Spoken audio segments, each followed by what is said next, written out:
back to my channel. In today's video, I want to go ahead and share with you some ideas that you can do to spruce up your home for fall this year, as well as keeping it around for the following year. So we're going to do 2 DIYs today, and then I also want to share with you some items that I was able to score at the local thrift store today and how they can be incorporated into your previous fall decor or for the following years to come. If you like this kind of content, please keep on watching. All right, so first what we're going to do today is the DIY. It's just a simple DIY for wreaths. These picks I actually got from the Dollar Tree in my local area. There weren't a ton of variety, but what is great about Dollar Tree, besides that it's $1.25 for picks, but they also have really good base items. And what I mean by that is they're good for layering. So this is it's considered a fall foliage, but they're very similar to like just maple leaves that you can find. They're very popular at Hobby Lobby right now, especially in this neutral tone. So what I'm doing for this year, I would like to go for a neutral base versus last year. I went very vibrant, kind of like the colors that were on my hutch. If you haven't seen my Decorate With Me part 1, it should be, or excuse me, part 2, it should be up now. Please go ahead and see that video. I will link it down below for you guys. But we're gonna start off with just the base ones. So these I like to use as my layering, and then I have these other ones here. I'll let you guys see that right here. And these are just good for putting in between, just to give it like a little bit of a pop. So I wanted to go ahead and separate my colors. I was only able to find one of these marigolds, but they're very similar to some of the other colors that I'm doing in here. So I'll just probably take off, I think this one has 4 or 5 on it, and I'll just place them strategically. Then I have these sunflower ones, and these ones are pretty good too. They're very nice to they're very neutral, and they're nice to add in for your little detailing. And then there's only one that I was able to find like this, which was such a shame because it was my favorite one. But like me saying it's my favorite one, it's probably everybody's favorite one at the Dollar Tree, is this pick. It's very full. It has pretty much a little bit of everything. It has the maple leaves. It has, I'm not really sure what these are called. It has the sunflower, and then it has a little pumpkin. How cute is this guy? I mean, even if you didn't use this for a wreath, it would be very simple to place in a vase and just spread it out a little bit. Maybe add one of these, and that's it. That's your floral arrangement. And this was $1.25. First, I want to go ahead and take off the labels. Alright guys, so I'm back. I went ahead and I took off all the tags from off of it, so we're good to go. I'm going to start off with these guys. Like I said, they're a very good base. I forgot to mention, these I got from Joann's, I feel like probably 2 years ago, and I like them just because they're bare. It allowed me to go ahead and decorate it whatever way I wanted to without the high price. So what I did was I bought these. I think I had a coupon that day, and they were also, I think it was a doorbuster. It was a doorbuster. I went in, these were the last 2 that they had, so I grabbed both of them, and it was 10 bucks for both. But I like to use these for fall, and then I was also using them for Christmas, but last year I ended up getting some really good green foliage ones for Christmas that I can add to. So instead of it being this branch one, it's just full of a whole bunch of foliage. But yes, I think these are really good for all year round. You can decorate it whatever way you want to. And they're inexpensive. You can even find them at a thrift store if you really wanted to. I just happened to get mine at Joann's because it was a doorbuster.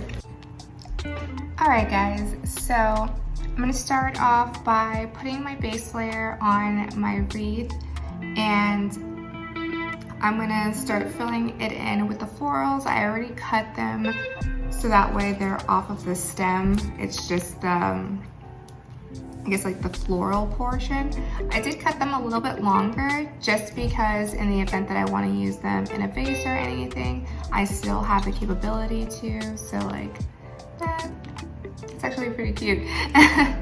But yes, so I have the availability of using them still as a floral after the wreath. So I'm going to shift you guys a little bit just so that way you can see exactly what I'm doing here on the wreath. And I'm only going to do one on camera, and then I'll do the other one off camera and show you how they look on our front door. So I'm going to be a little off focus in the sense of you won't be able to see this portion of my face, but you will still be able to see the most important part, which is the wreath and what we are doing to the wreath today. So these are my based florals. I just like to give them a good, I guess, spreading out, just so that way when I put them on my wreath, they're already fluffed up a bit. I think I'm gonna do a design where it's just halfway versus the full, or just not just the full thing or the bottom. I just wanna do it on the half, this half. So I have one, and then I'm gonna do the other one.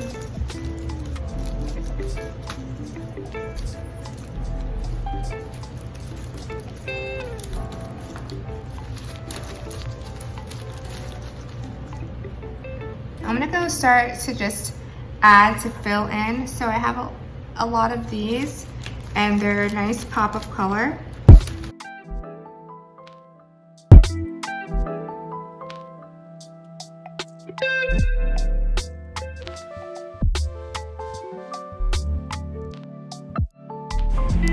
So guys, just be creative as much as possible.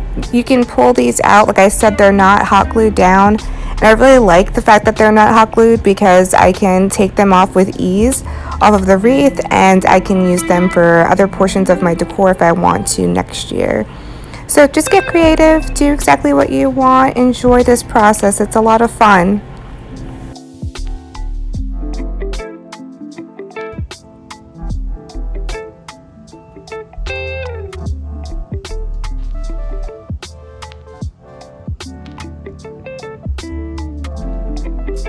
Okay guys, so that was it for the wreaths. I think they came out really nice, and they relatively cost me, not including the wreaths because I had them from 2 years ago, just the florals, probably $6, maybe less than that, just because I didn't use all the florals.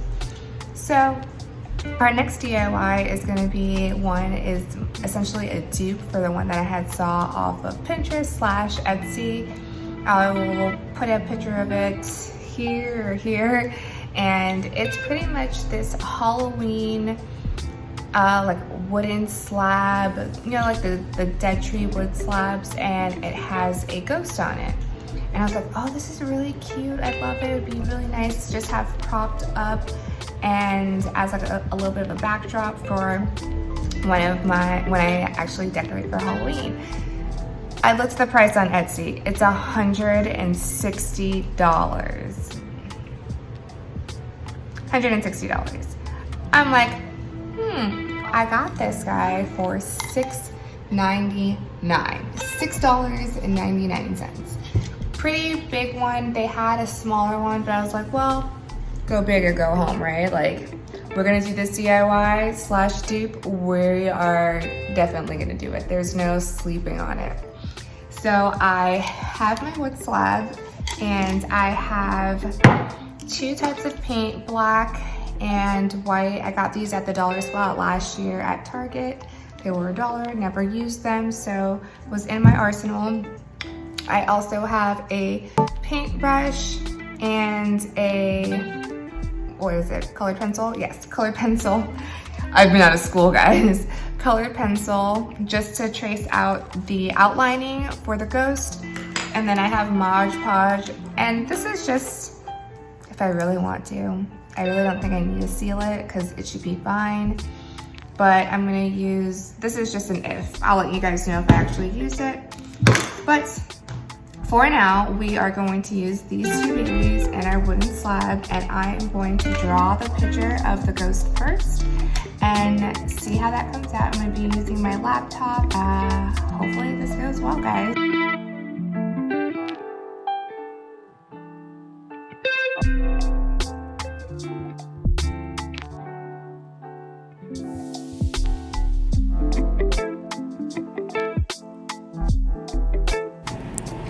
So guys, sorry about that. It looks like it wasn't recording when I drew out the outlining for the ghost, but I just used my laptop. I freelanced it.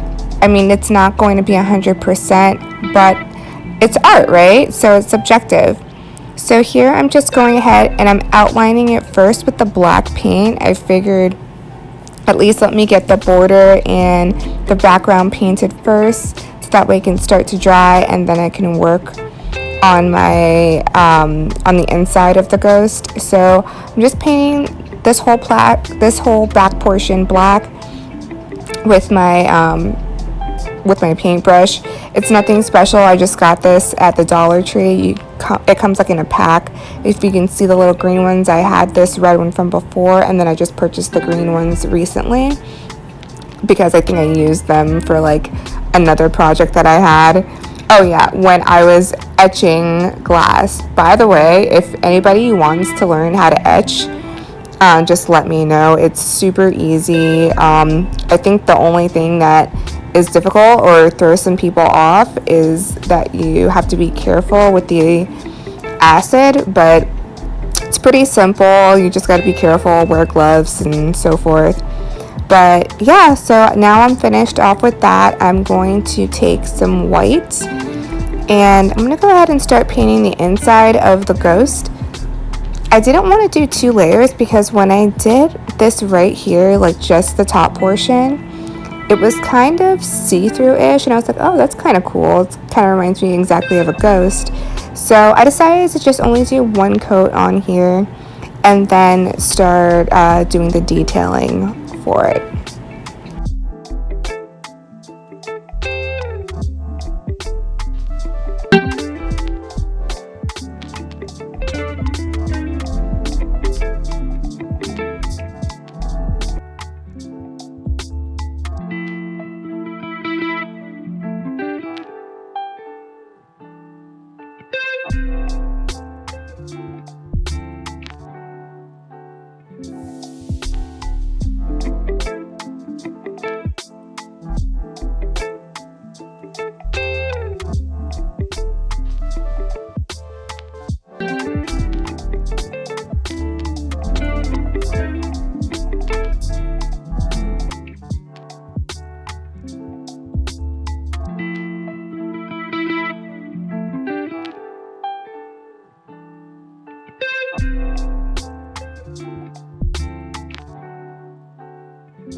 So for the detailing, I didn't want it 100% black. When I first did the eyes, I did it just in black, and I was like, that's a little dark. I'm not sure if I want all of it to look like that. So then you saw me mix like a portion of the black and the white together. Just want to do a little bit of gray, see if that would be better. What I would recommend, and because I forgot about this little hack that they teach you when you're like in grade school, to add a little bit of water to get like a finer point on your brush. So I went ahead and I grabbed myself a cup of water, and it just helped with being more detailed and more precise with the lines. That way they weren't so thick. But yeah, I went ahead and just continued to mix a little bit of white and black and just dip it in my water every once in a while. And I'll make sure also after you dip it in water to just wipe a little bit of the drip off so it doesn't get so liquid on your plaque or on your painting. These are acrylic paints that I got or that I'm using, so they're very thick, but I thought it was good enough, so I used it here, and I think it turned out great, guys. Then I just started to add some of the little detailing that I had saw on the picture from Etsy. It looked like it had some dots on it, and I don't know if that was from the wood graining or if that was what the artist had intended, but I went ahead and I just did that very lightly around the around like the ghost wings, and I think it looks good.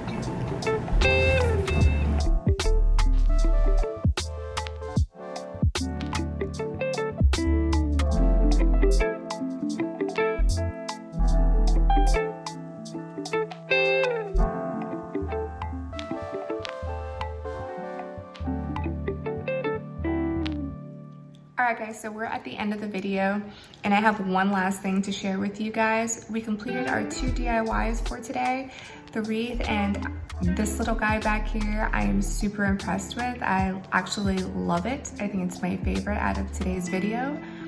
But I would love to share with you some of the finds that I found at our local thrift store. The thrift store that I went to today is called Women in Distress. It supports women that are either being physically abused, mentally abused, or are homeless, or also on the run from an abuser, and they don't have a safe place to go to. So all of the proceeds will go to all of these women, and what a better place to spend your money, right?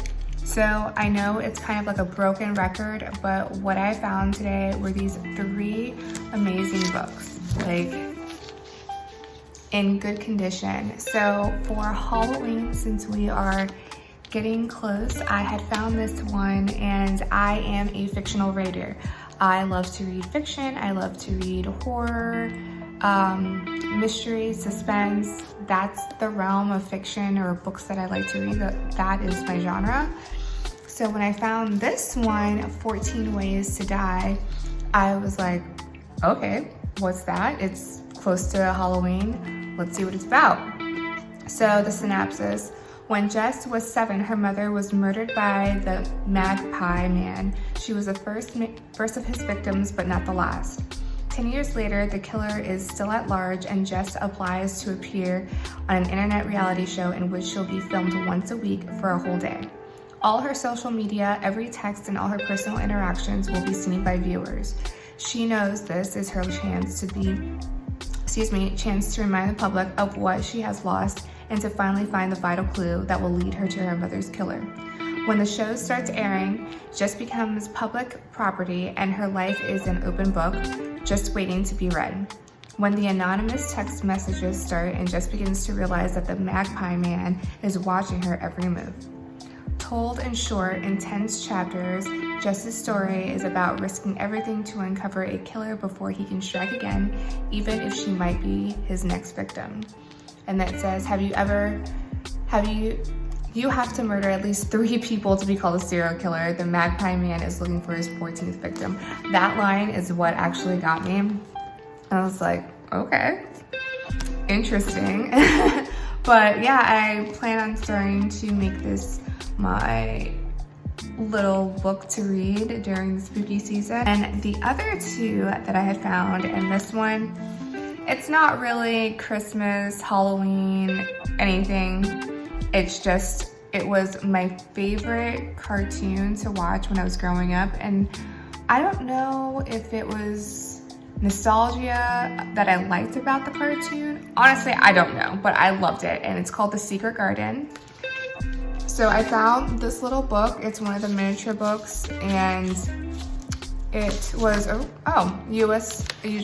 regularly $4.95. And it does have a nice red cover. So if I did want to use it for Christmas, I could just take off the covering and use the hardcover binding, but it's in great shape. It's so beautiful. Like, I cannot tell you how great it is. It's actually a Barnes & Noble book.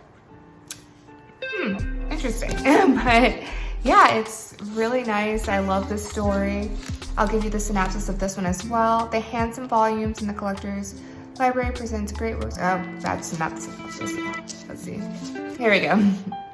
When Mary Lennox is sent home, an orphan from India, to live with her hunchbacked uncle at Misselthwaite Manor, I think that's how you pronounce it, she can have little idea of the new life that awaits her there.